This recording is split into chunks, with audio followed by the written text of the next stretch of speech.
Hey everyone, welcome to another episode of ADMAIL. This is Adam Bergman, founder and CEO of IRA Financial. I'm here to help you find the answers to the most frequently asked questions from my clients about self-directed retirement accounts. If you want to learn more, you can subscribe to our YouTube channel and follow us on social media. Just search IRA Financial. Hi everyone, and welcome to another episode of ADMAIL. I'm Adam Bergman, tax attorney and founder of IRA Financial. On today's podcast, we are going to be chatting about inherited IRAs, IRA beneficiary forms, and GameStop stock. Yeah, so buckle up. We've got a really good episode for you, so hope you enjoy it. The first question, as we want to get started, is from Harold R. of Canton, Ohio. Harold wants to know, I received an inherited IRA from my deceased father. Can I move the account into my solo 401k I have with you? Well, great question, Harold. So you are receiving a non-spousal inherited IRA because your father is not your spouse. So the way the rules work for non-spousal inherited IRAs is, unfortunately, you're not allowed to move them into a 401k. You can't even do a Roth conversion. They essentially are locked in. And based off the new required minimum distribution rules, depending on the age of your father, you generally would have 10 years to pull the funds out. And if it was a traditional IRA, it would be subject to tax as you take those RMDs out. No longer can you stretch it over your life expectancy. You'd have to generally pull it out within 10 years. Whereas if it was a spousal IRA inherited, then you could put the IRA in your name and you may be able to delay taking the RMDs, but you would certainly be able to roll that over to a solo 401k because it's a spousal IRA inherited. But with a non-spousal inherited IRA, you're kind of locked into the traditional IRA world. So great question, Harold. Thank you for it. Second question is from YouTube. And this individual wants to know, I own GME stock in my IRA and want to direct register.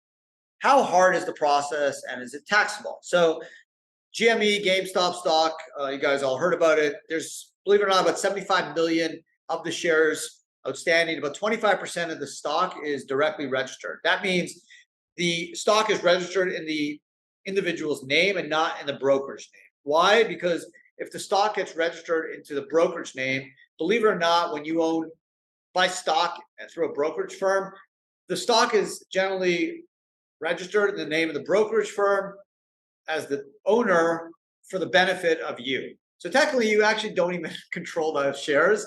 Now, when you want to buy and sell them, for example, the brokerage firm has inventory and then gives you the shares to use. But technically, they are the owner of record. So that allows them to use those shares for short sellers and make a little bit of money as they lend those shares out for short sellers, which has been a major problem for GME folks, AMC, and some other meme stock investors, and that's something they're trying to stop. So if you want to direct register the shares, IRA Financial has the best solution out there. It's through an IRA LLC. We can work with you through it, but essentially you open an account. You then we'll help you do an indirect in-kind rollover of the shares to Computer Share, which is the essentially the transfer agent for GME. The shares will be put in your name. Every 12 months, you can do a 60-day rollover where you can take personal possession of the asset. So you take advantage of that here. And then while that's going on, we'll set up an LLC. Once the LLC's set up, we'll work with Computer Share. So they will then retitle the shares from you personally into the LLC. So ultimately, the LLC will have control ownership of those shares, and the manager of the LLC, you, will have total control. IRA Financial will have no control of the process. We're not a brokerage firm. We're not FINRA regulated. We don't give investment advice. We don't sell securities, sell stocks. So it's a really perfect marriage because there's no conflict of interest. There's no risk that we would somehow use your shares to short sell. You would have control of the ownership through the LLC, which you manage and which is owned by the IRA. So if you are interested in direct registering, DRSing your stock, just let us know. Third and final question of today's podcast is from Donna R. of Tampa Bay, Florida. Donna wants to know, hi, what is my insurance that if I die, you will turn over all funds to my heirs, beneficiaries without probate? So this is a superb question. I actually get this quite often. We're a regulated trust company, so we have to do what the rules require, which is if you have a beneficiary form, that controls. It's a self-directed account. You have control over the process. So long as your beneficiary form is submitted and it's hopefully up to date, we will do exactly what that form does. Now, unfortunately, and we've been in business a long time, and we've had clients that pass. Unfortunately, wish we all can live to 120 or more, but doesn't always work out that way. So we are pretty well versed in what happens.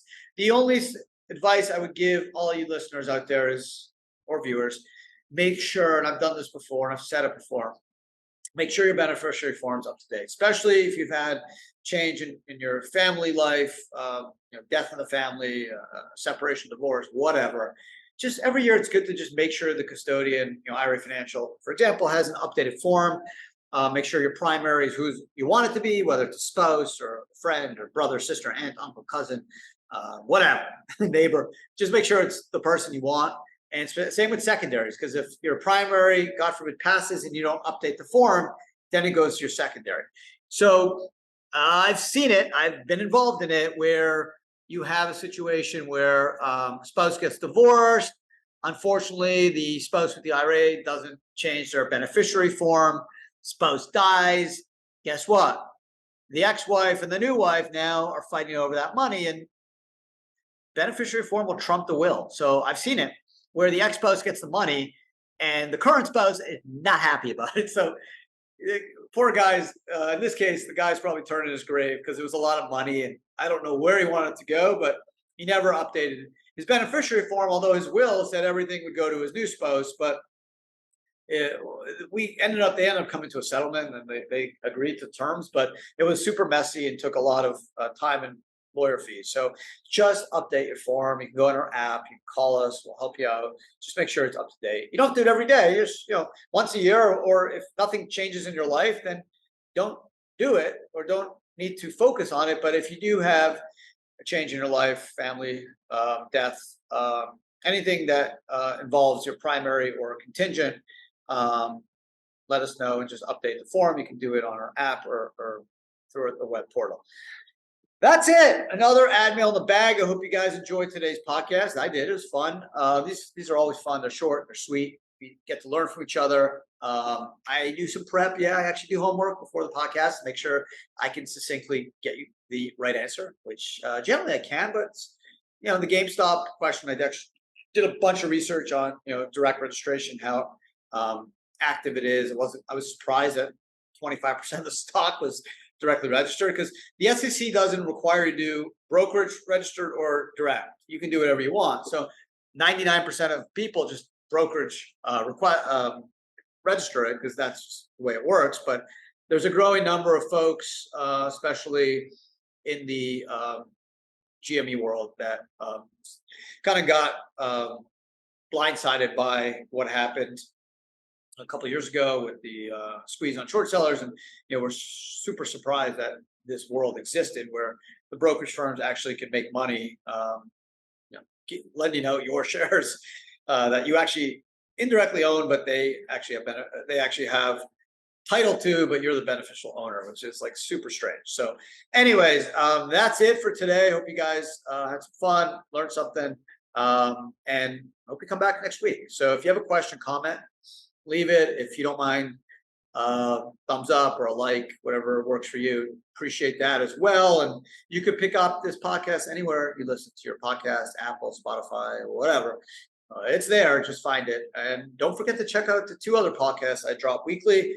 Add Bits, which generally drops every Tuesday for a bit of knowledge on various self-directed retirement topics. And then Adam Talks, which has been going on for about 4 or 5 years, that I tackle current events, tax, investment, retirement account topic, and just have some fun with it. So definitely check them out.